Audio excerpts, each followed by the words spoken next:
Hi guys, getting ready for the next phase of our abstract human form project. I've got all my tools here. I think I have all my tools here. If you can get a piece of foam to lay your piece down so it doesn't get damaged while you're cutting it apart and trying to reassemble, a piece of foam would be good to have. A soft pillow, but again, ask mom and dad, can I use this pillow? You can put a piece of plastic over it so it doesn't get dirty, but it sure will save you from laying it on a hard table and possibly denting your piece. I've got my vinegar, I've got an assortment of tools, I've got my scoring tool, a cutout tool so I can cut my piece in half. I've got a needle probe because they're fun to have. My brush, a wood modeling tool, and see if you can find a long pencil because when we do the cylinder for the negative space, we're going to use a number 2 pencil. That works really well for what we're going to do. I also have the popsicle stick because we gave that to you and you can use it.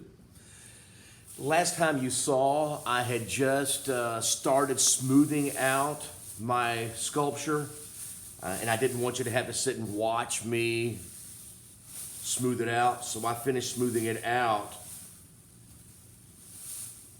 and I have it here now for the unveiling. I now have my sculpture. Let's get a banding wheel.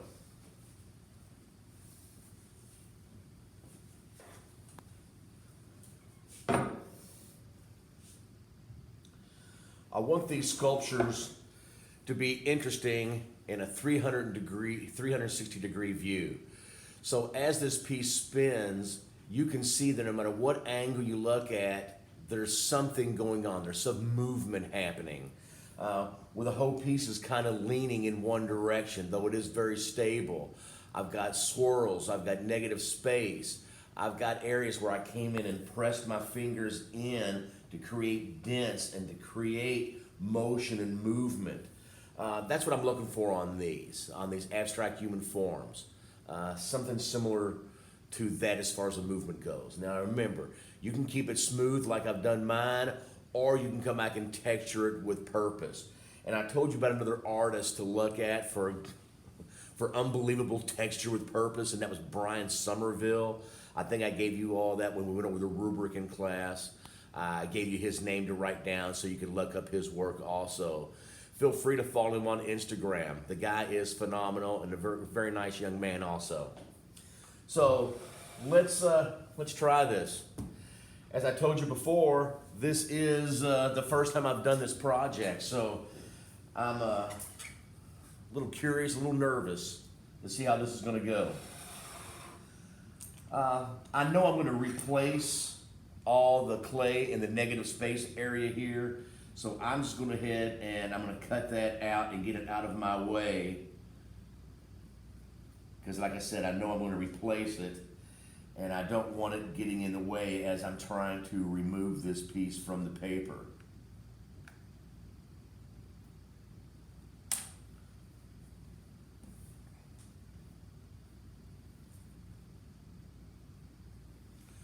Boring. Boring, Mr. Payne. You're not doing anything. Actually, I'm quite nervous right now.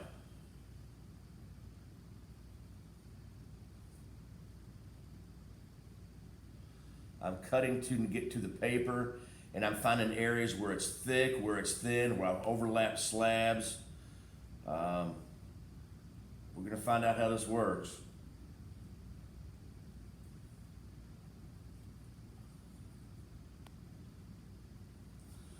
I'm using a cutout tool to cut it in half.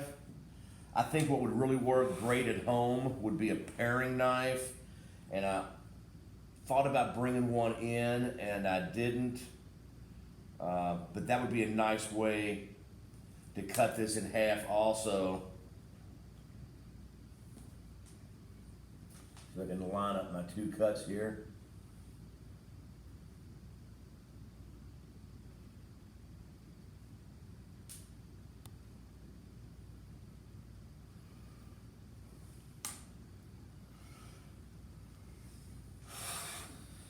Let's see if we can get this thing off.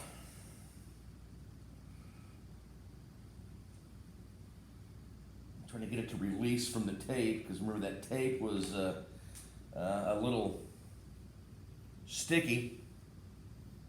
It's a non-porous surface.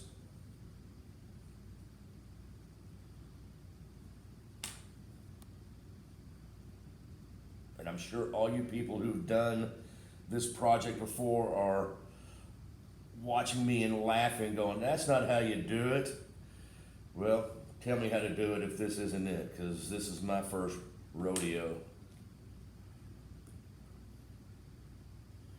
Just take your time. Get it to start peeling like mine is here. I'm starting to get it apart. Open it like a clamshell. It does seem to be releasing fairly decently from the tape. And I am doing some dents. I am doing a little bit of damage to it. I understand that. And we're going to have to do repairs. We've got to be prepared for that.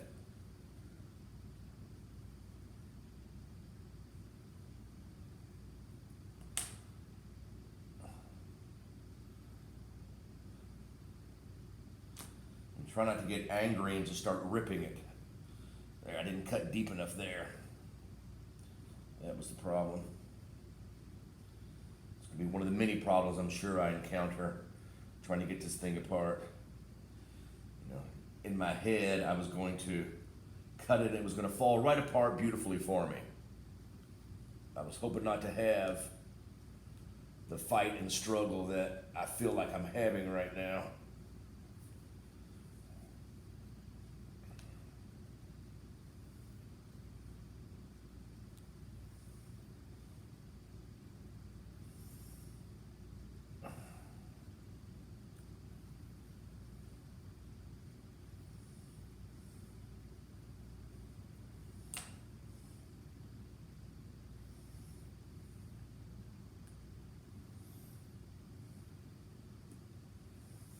It's so close.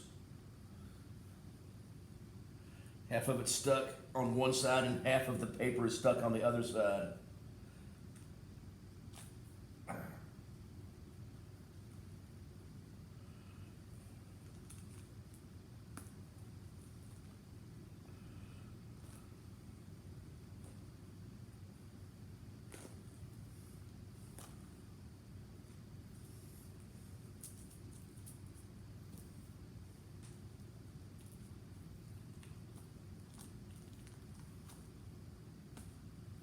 All right, so there's my two pieces in half.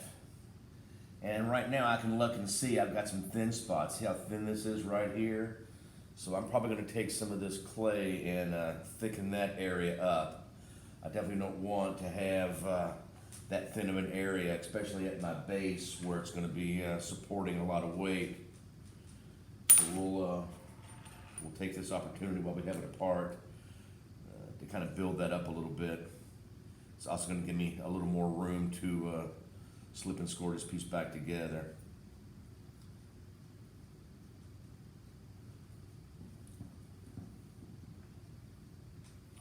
A little thin spot right on the other side there, so let's just get that taken care of while we've got it here.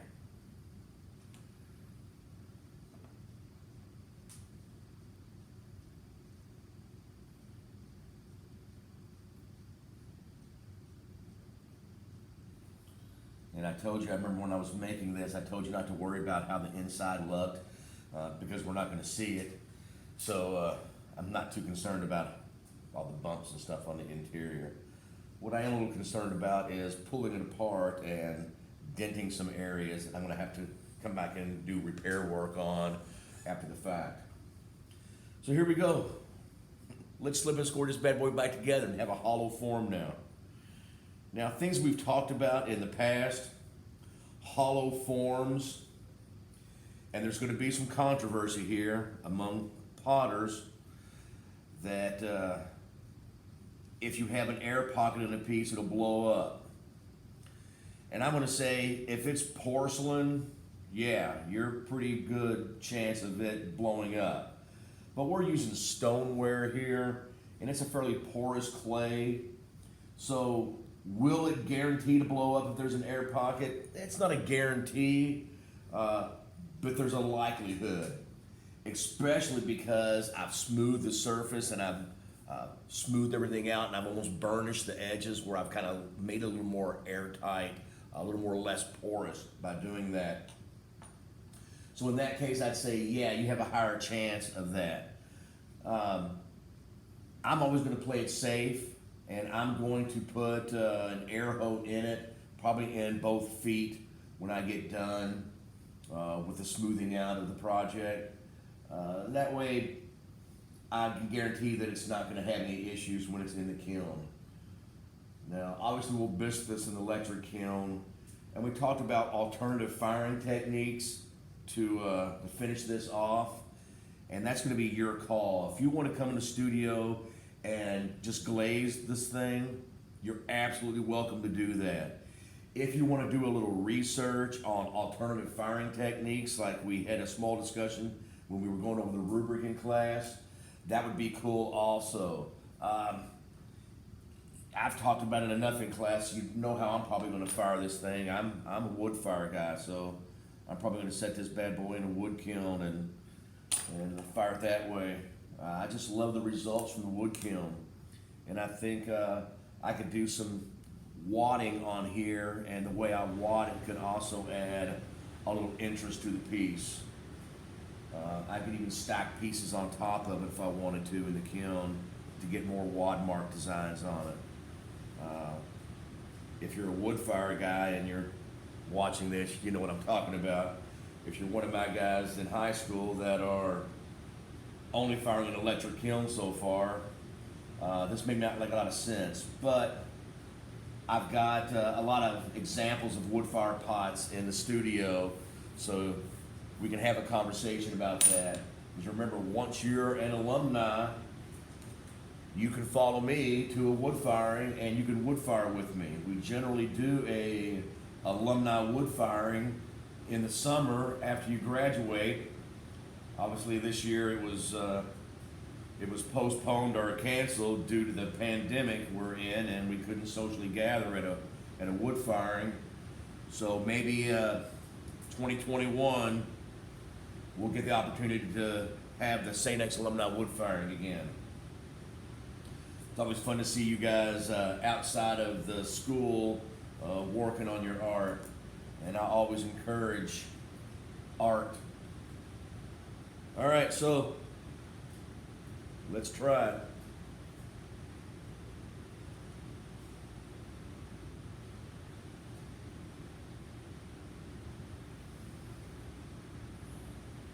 Yeah, I've got a couple of issues that I'm gonna have to deal with.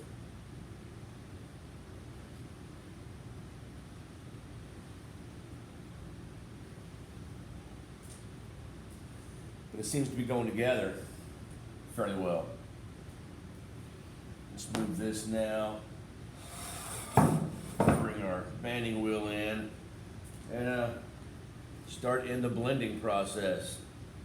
Really moving that clay around again to make sure I've got a good seam here.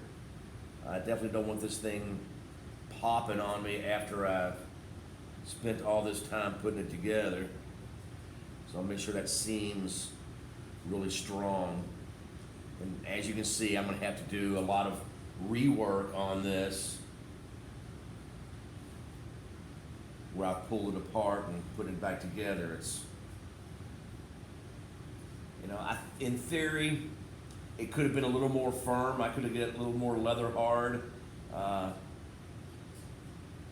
I kept this in plastic. I did this on a Wednesday, built it on a Wednesday, and it's been wrapped in plastic here in the studio since Wednesday, other than me pulling it out and saying, here's where we're going with the next project in class and sealing it right back up.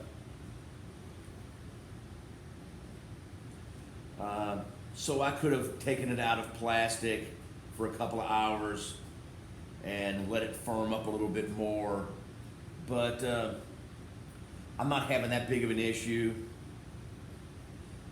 So I think we're going to be fine doing it this way. You build it, let it set a couple of days, wrapped in plastic, and you'll be able to let it firm up in the plastic and cut it apart and reassemble. Again, that foam there, just to add a little padding, so if I set it on its head like this, right on the banding wheel, I'm gonna have a flat spot in the head that I'm gonna have to work a lot harder to clean up. So by the foam being there, or a pillow, or whatever you have that you can support the weight of it while you're doing it, would be a great idea.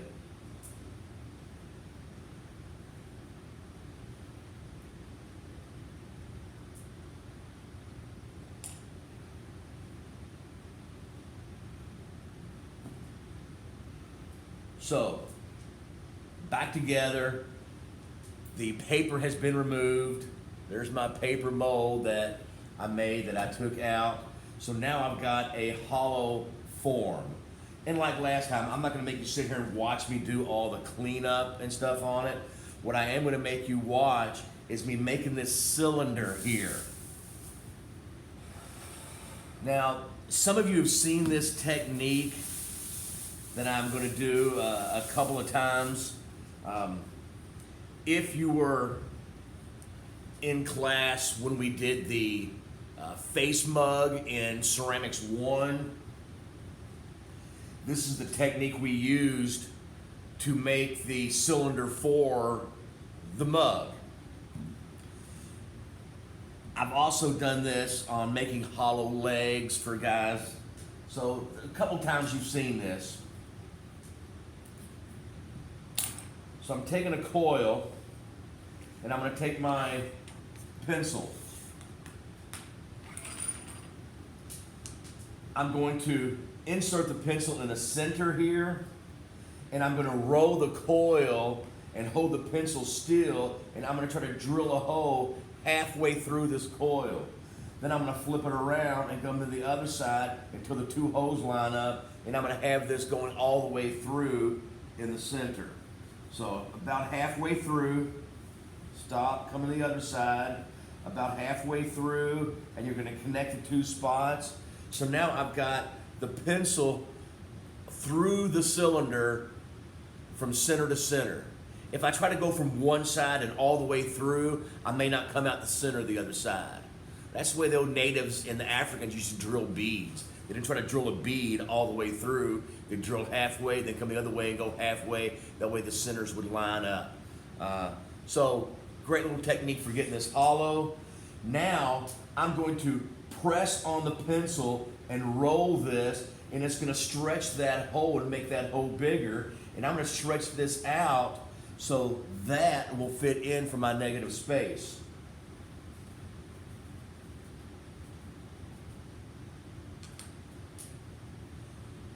I need to stretch it out a little bit more.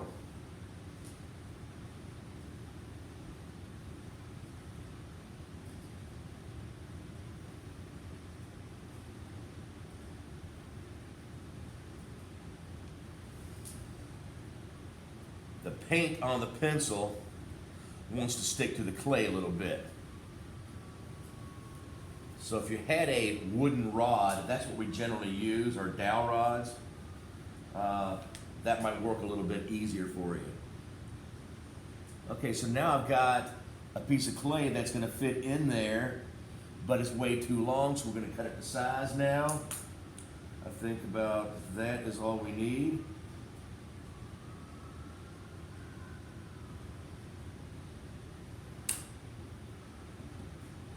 So this little hollow piece now is going to be my negative space in my sculpture. So let's get some vinegar in there and some score this place up.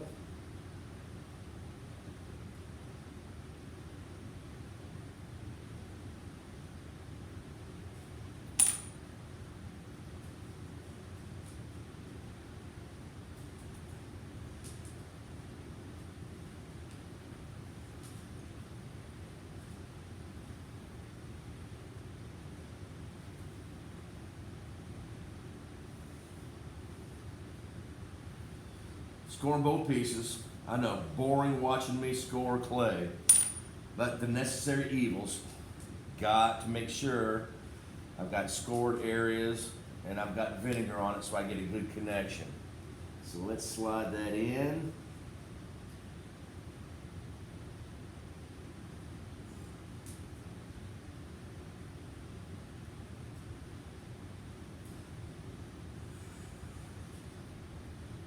and start moving that around. Make a nice clean attachment. And then when I blend this out, as you can see how I'm blending here, just pulling that clay out to the edges, I'm getting a pretty smooth, clean effect for the negative space.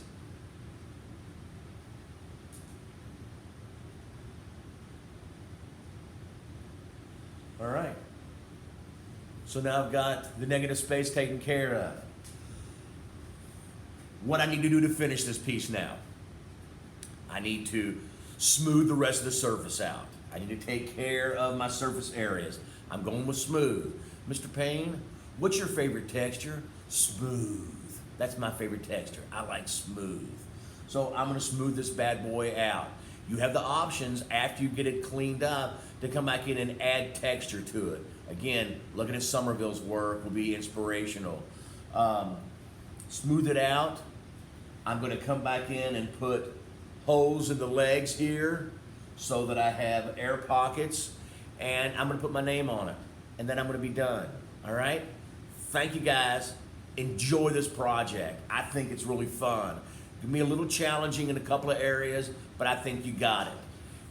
See ya.